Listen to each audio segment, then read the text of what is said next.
Who is my pretty baby girl? My pretty baby girl. My pretty baby girl. Who is my pretty baby girl that I love so much? I love my pretty girl. Today, the Walt Disney, the little golden book, Walt Disney's Sleeping Beauty and the Good Fairies. Okay, we'll see what this is one about. This is certainly not your standard everyday Sleeping Beauty book. Okay, this is here. I guess this is owned by Robin. Probably not the same Robin we both know, but it may be another Robin. Certainly not Hood, because that's a Y, that's a girl. Okay, this is adapted by Julius Svendsen. Anyway, the story of yeah. Okay, here we go. This is a 1960 book, so we'll try and be very delicate with it. It's pretty old. It's older than me even. Okay, so a happy bustle-filled little cottage in the woods. The three good fairies, Flora, Fauna, and Merryweather, were flying about the place, as busy as Mary, buzzing bees. For the first time since her marriage to the Prince Philip, the Princess Aurora was coming to visit them. Oh, are you kidding me? You know what this story's about, don't you? Do you know? I think I have somebody here that might be that one there.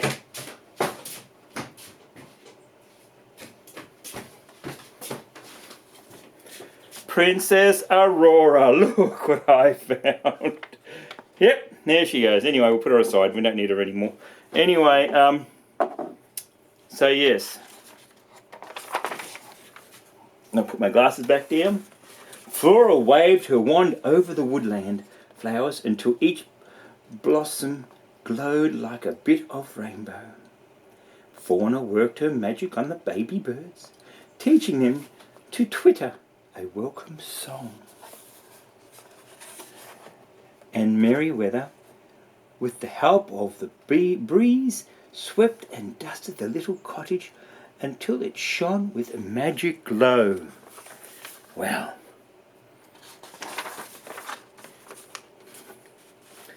It was in this very cottage that the three fairies had raised the little princess from her christening day, and now she was coming to visit them here, and they were to go on with her to the castle of the king and queen to deck it out with magic for the homecoming feast.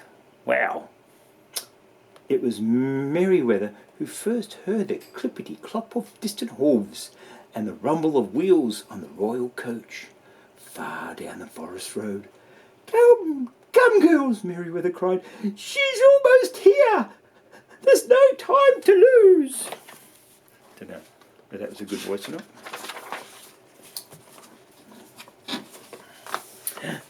Quickly, she bent over the well beside the cottage for a mirror glance at herself.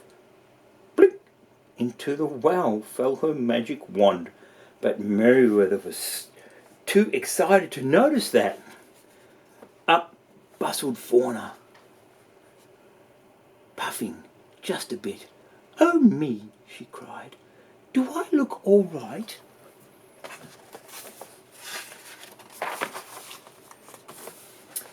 Over the well she bent for a glimpse, but just then the coachman's horn sounded loud and clear off among the trees, so Fauna did not hear the blink as her magic wand dropped into the well. Oh, there it is in the well again. Oh my goodness. It's a story about losing wands in the well or something. Next came Flora, trying to be calm. The dear girl, she fluttered. How sweet of her to want to see us and the cottage again. But remember, we must not keep her long, for the king and queen will be waiting at the palace. Dun dun dun dun. Oh, these pages are falling out. Wow, okay, that was a good catch. As she spoke, she caught sight of the golden glint of the royal carriage approaching at last. Oh, she cried, is my cape on straight? She bent to look, and then turned toward the road as the coach came to a halt, and into the well, all unseen, fell a third magic wand. Wow, look at that, a third one. "Flora, Fauna, Merryweather," cried the voice they loved, and down from the golden coach stepped the Princess Aurora into the good fairy's arms. Ha! There you go.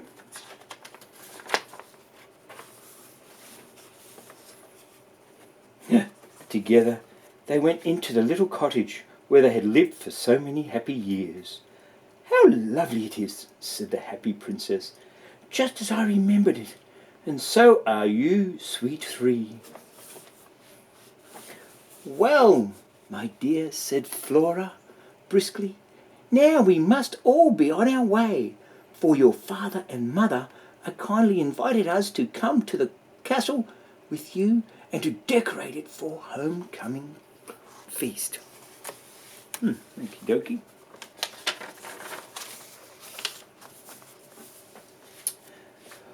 "Lovely," said the princess. "You'll decorate it with your magic wands. Where are they, by the way?" "Right here," said Merryweather.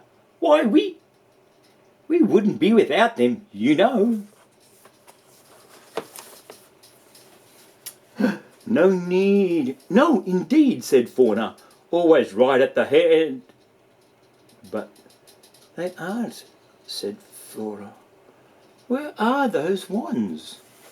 Well, they looked high and low, inside the cottage and out, but not a sign of them could they find. Oh, that's a bit rough. I wonder if they tried the well. "We cannot disappoint the king and queen," cried Merryweather, "and everyone in the countryside," added Fauna. "We must find them," said Flora firmly. "Now, let's think. What were we doing last with them?"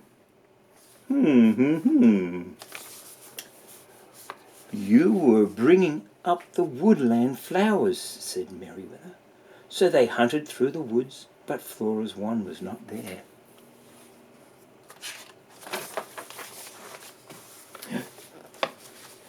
"You were teaching baby birds a welcome song," they reminded Fauna. As they hunted amongst the bushes and trees, they searched every bird's nest around, but Fauna's wand was not there. "You, Merryweather, were you sweeping out the cottage with the help of the little breeze?" So they hunted all through the cottage among again, but the wand was nowhere to be seen. Dun dun dun dun, dun dun dun dun. Now the sun was sinking beyond the deep woods. As the castle everyone would be waiting. They knew what the world could they do. "I know," said Princess Aurora. "I'll ask the wishing well." So over the wishing well's edge she bent. "Mirror, mirror," oh, different one. "Why, it's all a sparkle with sunbeams," she cried, "and starlight and rainbows deep inside the well." "Wow, look at that."